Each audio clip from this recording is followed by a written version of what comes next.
നാളെ വന്ന് കാണാം. ഇന്ന് അല്പം തിരക്കില്ല. 2.5 ഏക്കർ എന്നല്ലേ പറഞ്ഞത്? പാടം നികത്തിയൊന്നുമല്ലല്ലോ? അല്ലല്ലേ? ശരി, ഓക്കെ, നാളെ കാണാം.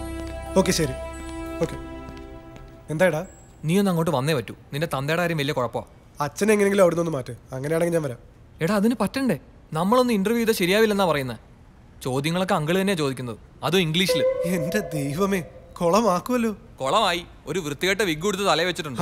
എങ്കിൽ ഞാൻ അങ്ങോട്ട് തീരെ ഇല്ല. നീ തന്നെ അങ്ങ് മാനേജ് ചെയ്യ്, അല്ലെങ്കിൽ പിരിച്ചുവിട്. എടാ, പാർവതിയും പറഞ്ഞു. Hello. One certificate university mark list and getting a rank come for here. And how many year bond working here? പേടൻ? പാടാണ്.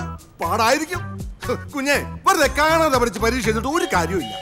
എങ്ങനെയുണ്ട് അങ്കിളെ? ചോദ്യങ്ങൾ ഞങ്ങൾ ചോദിക്കാം. ആദ്യം ഈ ഫയൽ എന്റെ ചോദ്യത്തിന് ഉത്തരം പറയട്ടെ. ഫയൽ ഫയൽ ഫയൽ ഫയൽ താടേ. സർ, ഇയാൾക്ക് ഭ്രാന്താണ്. എന്തൊക്കെ സ്റ്റുപ്പിഡ് ക്വസ്റ്റ്യൻസ് ആണ് ഇയാൾ ചോദിക്കുന്നത്? എന്റെ സർട്ടിഫിക്കറ്റ് ഇതാ. എനിക്കിവിടെ ജോലി തന്നാലും വേണ്ട. അങ്കിൾ, അടുത്തതൊരു ജാനകിയാ. അച്ഛന്റെ റെക്കമെൻഡേഷനാ. ആ കുട്ടിയോട് ഞങ്ങൾ സംസാരിച്ചോളാം. ആയിക്കോ. ആമ്പിൾ എന്നുള്ള സ്റ്റാൻഡേർഡ് സാധനങ്ങൾ വരുമ്പോ ഇങ്ങോട്ട് ഏൽപ്പിച്ചാൽ മതി.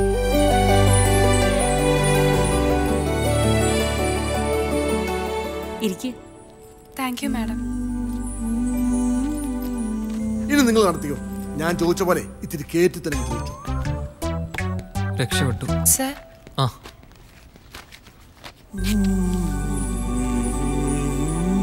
ഡിഗ്രിക്ക് 85% ഉണ്ടായിരുന്നല്ലേ? നൈസ്. Thank you madam. ശരി, ഞാൻ വിളിക്കാം. സാജ, ഇന്റർവ്യൂവിന് വന്നൊരു പെണ്ണ് തലയുറ്റി വീണു. നീ ഒന്ന് വന്നേ.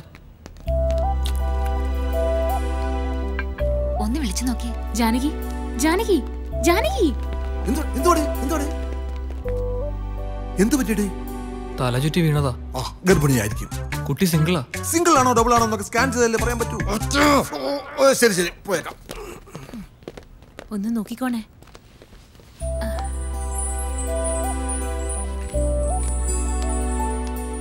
ഭക്ഷണം കഴിക്കാഞ്ഞിട്ടാണെന്നാ തോന്നുന്നത്. കുറച്ച് ബുദ്ധിമുട്ടില്ലാന്ന് അച്ഛൻ പറഞ്ഞിരുന്നു. ഞാൻ എന്തെങ്കിലും കഴിക്കാൻ മേടിച്ചിട്ട്. എന്തെങ്കിലും നല്ലൊരു ജോലി ഇതിന് കൊടുക്കാൻ പാറുവിനോട് പറ. മാന്യമായ ശമ്പളവും. ഒരവസരം വന്നപ്പോ എൻ്റെ ബാലകൃഷ്ണന്റെ കുഞ്ഞിനെ കൈവിട്ടില്ലല്ലോ എന്നതിൽ നന്ദിയുണ്ട്. ഒത്തിരി മനസ്സമാധാനം തോന്നുക. ഓഫീസിൽ JK ബാലകൃഷ്ണനും രണ്ടല്ലായിരുന്നു, ഒന്നാ. എപ്പോഴും അങ്ങനായിരുന്നു. പക്ഷെ എന്നെ കളഞ്ഞിട്ട് അവനങ്ങ് പോയി. ബാലകൃഷ്ണന്റെ മോള് എനിക്ക് മോള് തന്നെ. ജാനകിയുടെ അച്ഛനെ പലപ്പോഴും സാമ്പത്തികമായി സഹായിക്കാൻ JK നോക്കിയതാ. ഒന്നിനും വഴങ്ങിയില്ല. ഇനിയെങ്കിലും ഈ ദുരഭിമാനം കളയണം. നമ്മൾ അതുകൊണ്ട് ഒന്നും നേടില്ല. പാരമ്പര്യമായിട്ട് കിട്ടിയ ഒരു നല്ല ചീത്ത സ്വഭാവ. സരസ്വതിയെ എന്താ നോക്കി നിൽക്കണേ? ചായ എടുക്കാൻ.